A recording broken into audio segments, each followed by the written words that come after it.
राधे राधे आप सभी को। तो आज के ब्लॉग की शुरुआत हो रही है किचन से। सुबह का टाइम रहता है बच्चों के स्कूल जाने का। तो मैं लंच बना रही हूँ अभी, और आज बच्चों की फरमाइश थी कि मम्मा पास्ता बना दो। जब स्कूल रहता है ना इनका मंडे टू फ्राइडे, तब तो पराठे सब्जी रखती हूँ। लेकिन सैटरडे को इनका फेवरेट फूड रख देती हूँ, क्योंकि सैटरडे को अलाउड है, बाकी डे अलाउड नहीं है। तो दोनों ही बच्चों की फरमाइश थी पास्ता बनाने की। फिलहाल मेरे पास में वेजिटेबल वगैरह नहीं थी, सिर्फ शिमला मिर्च थी, टमाटर थे, और कुछ भी नहीं था मेरे पास में। तो मैंने सोचा चलो बना देती हूँ बच्चों को। वेजिटेबल तो वैसे भी निकाल देते हैं, खाते नहीं है। कुछ बीन्स वगैरह डालूं, गाजर डालूं, सब निकाल देते हैं, सिर्फ पास्ता खाते हैं। तो यहाँ पे मैंने दोनों सब्जियां कट कर ली हैं, और पास्ता उबलने के लिए पहले ही रख दिए थे मैंने उनको। थोड़ा सा मैंने फैला भी दिया है ठंडे होने के लिए। और साथ में हमारी चाय बन रही है और बच्चों का दूध बना रही हूँ, क्योंकि सुबह का टाइम जो होता है ना गाइस, मेरे लिए बहुत बिजी रहता है। और मैं कहती हूँ देखो, जिनके छोटे बच्चे हैं ना और जो स्कूल जाते हैं, उन सभी के लिए बिजी रहता होगा, क्योंकि जब आप अकेले रहते हो ना, आपके साथ में हेल्प करने वाला नहीं रहता, या फिर जैसे मेरी तरह किचन नीचे है, रूम ऊपर है, तो थोड़ी दिक्कतें आती हैं। तो लेकिन जब आपके बच्चों को लगता है ना कि हाँ, मेरे बच्चे सुकून से स्कूल जा रहे हैं, उनको प्रॉपर खाना मिल रहा है, प्रॉपर स्कूल टाइम अच्छे से जा रहे हैं, तो फिर ये सारी जो सुबह के टाइम की भागम भाग होती है ना, वो हमारी थोड़ी देर की रहती है। फिर हमारा पूरा टाइम रहता है सुबह से लेकर रात तक का, जो हम आराम से करते हैं अपना काम। क्योंकि सुबह का 1 घंटा बच्चों के लिए निकालती हूँ मैं, कैसे भी करके। और उस टाइम पे ना मैं कुछ भी नहीं करती, सिर्फ बच्चों का काम करती हूँ, उनको स्कूल को तैयार करना, उनका लंच बनाना, और बाय बोल के तब मैं अपने घर के कामों की शुरुआत करती हूँ। तो फिर झाड़ू वगैरह लगाना होता है, और फिर कपड़े वगैरह भी मेरी मशीन में चलते रहते हैं, तो एक साथ में कई कई काम होते चले जाते हैं। और आज मैंने थोड़ा सा एक्स्ट्रा बना लिया था, क्योंकि मम्मी का भी नाश्ता बना लिया। मम्मी को पास्ता अच्छे लगते हैं, तो मम्मी का भी साथ में बना लेती हूँ। मैं नाश्ता करती नहीं हूँ, क्योंकि सुबह के टाइम फिर मैं अगर नाश्ता कर लेती हूँ ना, तो फिर मुझे भूख नहीं लगती। और 12 बजे अभी पतिदेव के व्रत चल रहे हैं, तो वो खाना नहीं खाते हैं। पापा जल्दी खा लेते हैं, मम्मी भी खा लेती है, तो फिर मैं सोचती हूँ कि मैं ही कब तक बैठे रहूं, तो फिर मैं भी खाना खा लेती हूँ। 12 बजे तक, 12:30 बजे तक किचन फ्री हो जाता है हमारा। और अगर नाश्ता करूँ ना, तो इतनी जल्दी भूख नहीं लगती है, फिर कम से कम 1 बजना चाहिए खाने के लिए। तो इसीलिए मैं नाश्ता करती नहीं हूँ, सिर्फ ठंडा ही पी लेती हूँ, कभी दूध पी लेती हूँ, बस इतना ही। तो यहाँ पे मेरे पास्ता बन गए हैं, साथ में चाय बन गई है, तो लंच पैक कर देती हूँ बच्चों के लिए। और उनका फेवरेट है, अभी मैंने उनको बताया नहीं है कि पास्ता बना रही हूँ, कल बोला था। तो उनको खुश हो जाएंगे बच्चे लंच पैक करके। और जब भी बनाती हूँ ना, तो बच्चे ये बोलते हैं मम्मा लंच फुल करके भेजना, क्योंकि फ्रेंड्स के साथ शेयर करके खाते हैं, इसीलिए। तो अभी यहाँ पे मैंने बच्चों का लंच पैक कर दिया है, और अपनी चाय बना ली है। तो यहाँ पे चाय बन रही है मेरी और सासू माँ की, क्योंकि पतिदेव ने चाय की मना कर दिया था। और दोबारा की चाय हम लोग ना, देख सकते हो आप, आधा आधा कप भी नहीं है, सिर्फ थोड़ी थोड़ी सी चाय पीते हैं, क्योंकि मुझे चाय का शौक नहीं है। बस साथ में पीने वाला अगर कोई हो, तो मैं थोड़ा सा अपने लिए बना लेती हूँ। अगर अकेली रहती हूँ तो चाय बनाती ही नहीं हूँ। तो मेरे दोनों बच्चे स्कूल जा चुके हैं, और मैंने थोड़ी देर रेस्ट किया था, क्योंकि सुबह का 1.5 घंटा में एक पैर पे, मतलब एक कहावत है ना, एक पैर पे नाचना, तो बस वही होता है मेरे साथ में। 10-15 मिनट आराम से चाय पी के बैठती हूँ, तब मैं अपने काम शुरू करती हूँ। तो हर्षित तो अभी नीचे है, उसको तैयार कर दिया है मैंने, बाकी मुझे सिर्फ झाड़ू पोछा वगैरह ये सारा काम करना है। और तो मेरा लगभग चलता ही रहता है, देखो घर के काम कभी खत्म नहीं होते, चलते रहते हैं। लेकिन अगर टाइम की सारी चीजें हो जाए ना, तो फिर ज्यादा इजी रहती है। कल ना मेरी तबीयत खराब हो गई थी, मुझे बीपी लो की दिक्कत है, और 2-3 दिन से मुझे बीपी लो की परेशानी हो रही है। मैं कॉफी वगैरह पी के काम चला लेती हूँ, लेकिन आज कल रात को मुझे लगा था थोड़ा ज्यादा हो रहा है, क्योंकि चक्कर आ गए थे। मैं एक्चुअली दर्शन करने गई थी, वहां मुझे चक्कर आ गए थे, और मैंने किसी को नहीं बताया था। तो फिर आके मैंने दवाई ली अपनी, और फिर थोड़ा सा रेस्ट किया। पतिदेव आते ही समझ गए थे कि आज ये दवाई बाहर क्यों निकली हुई है, क्योंकि जब मुझे दिक्कत होती है तभी लेती हूँ मैं दवाई, बाकी रेगुलर नहीं लेती। और पतिदेव ये बोलते हैं कि जब तक दवाई रेगुलर नहीं लेगी ना, तब तक कुछ भी नहीं होगा। दवाइयाँ भी जब भी असर करती है जब आप उनको रेगुलर लोगे। लेकिन इसमें से ना बहुत गंदी स्मेल आती है, मेरे से नहीं ली जाती ये वाली दवाई, लेकिन मजबूरी में लेनी होती है। तो वो वाला रूम मैंने साफ कर लिया, अभी मैं आ चुकी हूँ इस वाले रूम में। और ये वाली साड़ी ना मैंने धोई थी, तो कॉटन साड़ी आना, तो मैंने हाथ से धोया था इस साड़ी को। तो इसको सुखा के अभी मैंने हल्का हल्का सा सुखाया था इसको, जैसे मतलब रात कल शाम को धोया था, और रात में सूख गई, क्योंकि खुली धूप में ना कलर उड़ने का डर रहता है। इसका कलर बहुत हल्का है, जरा से उसमें निकल जाता है, तो इसीलिए मैंने इसको रात को धोया था। अभी इसको मैं अलमारी में रख देती हूँ, क्योंकि ये मेरी परिक्रमा की साड़ियां हैं, जो मैं परिक्रमा करने जाती हूँ ना, वो साड़ियां हैं मेरी, जो इस अलमारी में रखती हूँ मैं। और ये जो आप सामने देख रहे हो ना ड्राइंग है, जो सीट पेपर लगा हुआ है, चार्ट पेपर है, ये सब कुछ स्वराने लगाए हैं क्योंकि उसके एग्जाम्स आ रहे हैं ना। तो उसने पूरा ऐसा प्रॉपर अपना चार्ट बना के रखा है कि कौन से डे कौन सा पेपर है, सब कुछ बना के रखा है। पूरा ये स्टडी रूम उसी के हिसाब से बना हुआ है, मतलब वही लगी रहती है सारा दिन। और कल आपने गोदरेज की अलमारी का जो गेट है ना उसके ऊपर देखा होगा, उसने ना अपना जो सिलेबस है वो लिख रखा था, तो वो इरेज किया मैंने क्योंकि पूरा भर गया था ना, ऐसा ब्लैक ब्लैक अच्छा नहीं लग रहा था, तो उसको साफ किया। और उसके साथ में फिर ये जो टेबल पे जितना भी सामान रहता है, क्योंकि होता है ना अक्सर जो टेबल खाली रहती है ना उसी पे अक्सर सामान रखते जाती हूँ, चाहे बुक्स वगैरह हो, ज्योमेट्री बॉक्स इतने सारे हैं बच्चों के, और कुछ भी पार्सल वगैरह रहता है वो भी, और भी छोटा मोटा बहुत सामान रहता है जो मैं रख देती हूँ। ये मेरी डेली वियर की साड़ियों की अलमारी है जो मैं अपनी डेली की साड़ियाँ रखती हूँ, और इसमें कुछ भी सामान एक्स्ट्रा नहीं है, सिर्फ साड़ियाँ ही हैं। बाकी पहले इसमें बहुत सामान रखा रहता था। और ये जो मेरे हाथ में आप देख रहे हो ना, ये एक रेस्टोरेंट के वो है कूपन, जो आप 50% सॉरी 50% का ऑफ मिलता है, पता नहीं 30% या 50% का ऑफ रहता है। तो जब भी आप जाते हो तो 1 साल का कूपन रहता है, तो उसमें आपको ऑफ मिलता है, किटी पार्टी करनी है, बर्थडे करना है, डेकोरेशन करनी है, खाना खाना है, कुछ भी हो आपको मतलब ऑफ मिलता है, तो ऑफर मिलता है सॉरी। तो इसीलिए ये सारे मैं देख रही थी कि ना इसमें एक दिन मैं जाऊंगी, तो बस इसीलिए मैं कूपन चेक कर रही थी कितने और बचे हैं। तो अभी 4-5 कूपन और बचे हैं और 3-4 महीने का टाइम है, तो 1-2 दिन में मैं सोच रही थी कि जैसे मौका लगेगा तब जाऊंगी। तो इनको संभाल के रख देती हूँ क्योंकि इधर उधर खो जाते टाइम पे मिलते ही नहीं है। अभी मुझे लगा तो मैंने सोचा सलमान मेरे साथ में ना एक परेशानी हमेशा रहती है जब भी मुझे कोई चीज मिलती है नई, मतलब जैसे मेरी पुरानी वॉशिंग मशीन थोड़ा ऐसी हो गई थी, मतलब बस गाड़ी चल रही थी उसकी, तो ये वाली वॉशिंग मशीन मंगवाई थी, तो पति देव बोले थे स्पेशल वॉशिंग मशीन है, अच्छी है, मतलब बहुत अच्छी क्वालिटी की है, इसकी जितनी तारीफ करूँ उतनी कम है सच में, देखने में भी और वैसे भी। लेकिन इसकी एक परेशानी है, इसमें इन्वर्टर में कपड़े नहीं धुलते हैं, जब लाइट आती है तभी धुलते हैं। लेकिन मेरी पुरानी जो थी ना उसमें इन्वर्टर में कपड़े ड्राई भी हो जाते, धुल भी जाते, सब हो जाता।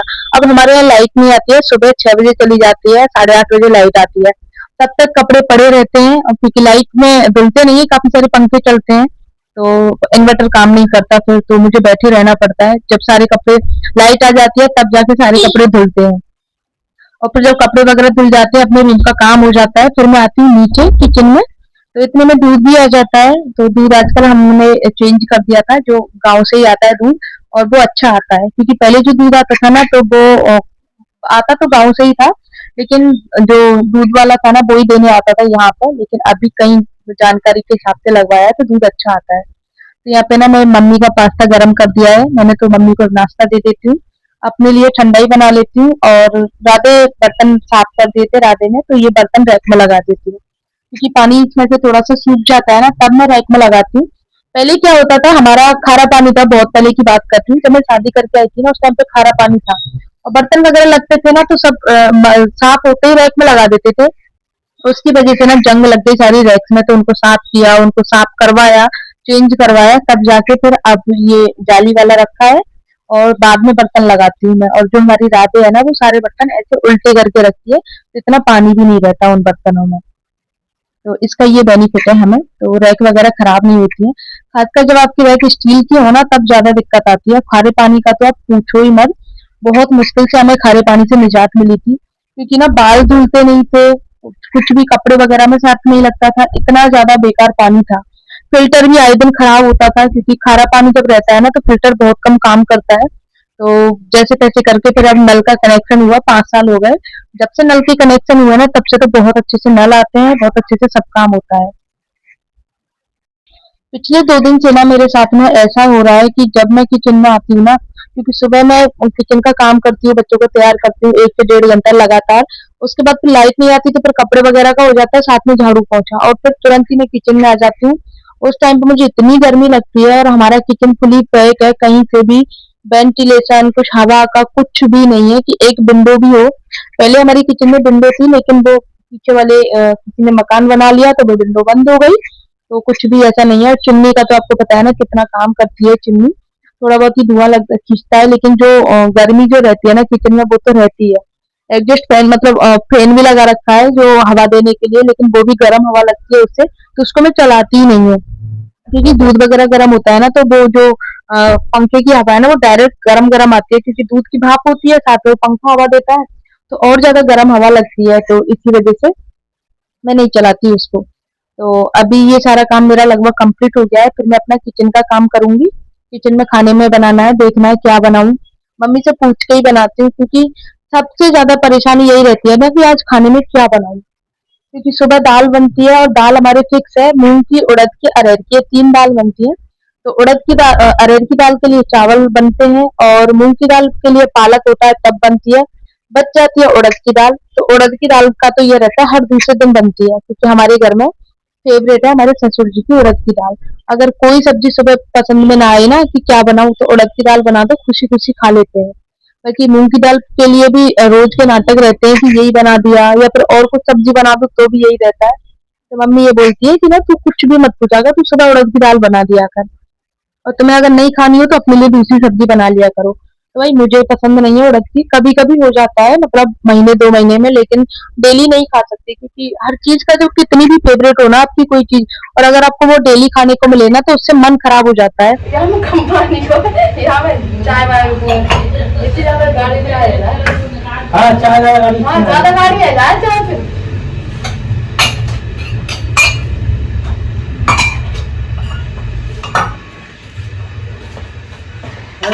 बस जाऊँगा मैं थोड़ा बैठ जाऊँ। नहा लिया आऊंगी तुम जाओ।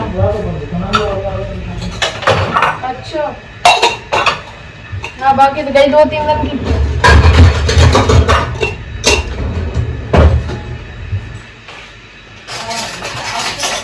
है?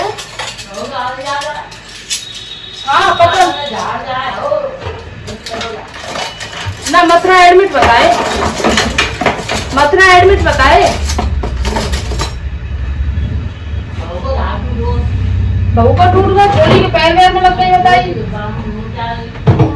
अब गिरे तो लगेंगे।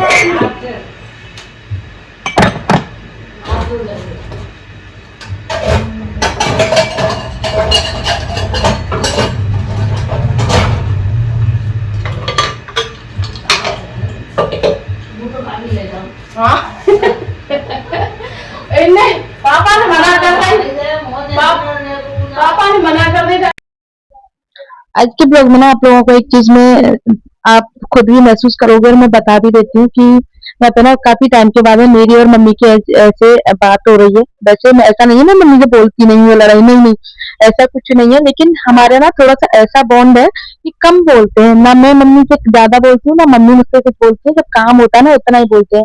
एक तो रहने का फर्क पड़ जाता है, क्योंकि मैं ऊपर रहती हूँ, सिर्फ किचन में काम करती हूँ, नीचे तब रहती हूँ, क्योंकि मम्मी को भी पसंद नहीं है रूम में सिर्फ अपने सिवा किसी को भी, और दूसरा मुझे भी पसंद नहीं है, सिर्फ मुझे अपने रूम में रहना पसंद है, क्योंकि मैं अपने रूम में रह के कुछ ना कुछ करती रहती हूँ, खाली बैठने से अच्छा है मैं कुछ ना कुछ करती हूँ, और सबसे ज्यादा काम मेरा यूट्यूब का रहता है तो मैं वो कर लेती हूँ। तो अभी चाय पानी वगैरह मैं सब साथ में ही पीती हूँ, तो यहाँ पे मैंने अपनी ठंडाई बना ली है मम्मी की और मेरी, और पतिदेव की चाय बना ली है, तो हमारी कन्वर्जेशन जो होती है ना मेरी और मम्मी की बहुत कम होती है। जब कोई टॉपिक हो जाता है, जैसे पतिदेव कोई टॉपिक छेड़ के चले गए, तो बस वो थोड़ा सा टॉपिक हमारा आगे बढ़ गया, उसी पे बात होती है, बाकी और ऐसा कुछ नहीं होता, थोड़ा बहुत बस वही होता है मम्मी सब्जी क्या बनाऊँ या फिर क्या है, बस इतना ही होता है, ज़्यादा कुछ नहीं होता कि लंबी कोई बात चले, नहीं, ऐसा नहीं होता। क्योंकि देखो मेरा ये मानना है कि आप जितना कम अपना दायरा बनाओगे ना उतना ही रिश्ता ठीक रहेगा, क्योंकि कहीं न कहीं छोटी-छोटी बातों पे ना पता नहीं चलता कब आगे बात निकल जाती है, क्योंकि ऐसा अक्सर हो जाता है, तो इसलिए मैं लिमिट में बोलती हूँ और मैं बहुत कम उसमें रहती हूँ। आप मेरा सर्कल भी देखते होंगे, मैं सिर्फ अपने आप में बिज़ी रहती हूँ। जो लोग मुझे पसंद करते हैं, जो मतलब जिनके साथ मैं एकदम फ्रैंकली हो जाती हूँ, उनके साथ बहुत अच्छे से बोलती हूँ, और मेरी लाइफ में ना सिर्फ चुनिंदा लोग ही हैं जिनके साथ मैं एकदम फ्रैंक होती हूँ, जिनमें से एक मेरी भांजी भी है। ऐसा नहीं है कि ससुराल पक्ष में कोई नहीं, एक मेरी भांजी है, जिसके साथ मैं अपने हर सुख-दुःख जैसा भी होता है ना, मैं उसके साथ में शेयर कर लेती हूँ, और मेरा भाई है और मेरे पति तो है ही हैं, और एक मेरी फ्रेंड है और एक मेरी भाभी है, जो जिनके साथ में हर तरह की कैसी भी अपनी बात शेयर कर लेती हूँ। तो सिर्फ वो बता रही हूँ ना मैं कि मेरी लाइफ में बहुत चुनिंदा लोग हैं जिनके साथ में अपना सब कुछ शेयर करती हूँ। तो हर किसी की लाइफ देखो ऐसी होती है, तो मेरी लाइफ कुछ इस तरह की है कि मैंने अपनी लाइफ को ना बहुत सीमित कर रखा है, क्योंकि जितना ज़्यादा सीमित रहती हूँ ना, मेरा मानना यही है कि उतना ही आप सुखी रहने की कोशिश करते हो। क्योंकि जितना 2 बात आप करते हो, 2 बात कब मसाला लग के इधर-उधर निकल जाती है और फिर पीछे पता चलता है कि आपने ये बोला है, तो फिर आप ये भी नहीं कह सकते नहीं, नहीं बोला मैंने। क्योंकि वो चीज़ बोली होती है, अब उसको तोड़-मरोड़ के कैसे पेश किया जाता है, वो एक अलग बात है। इसीलिए इन सारी चीज़ों से थोड़ा दूर रहो, तो इसलिए मैं थोड़ा कम उसमें रहती हूँ। तो ये मेरा खुद का पॉइंट ऑफ व्यू है। देखो सबकी लाइफ अलग-अलग हो सकती है। वैसे ऐसा नहीं है कि मुझे ग्रुप में रहना भी पसंद है, लेकिन सिर्फ़ उस ग्रुप में रहना पसंद है जहाँ पे सबकी पॉजिटिव वाइब हो, जिसको मतलब सबकी वाइब मिलती हो। ऐसा नहीं हो कि एक उत्तर दिशा में चले, एक दक्षिण दिशा में चले, ऐसे मैं बिल्कुल भी नहीं रह सकती।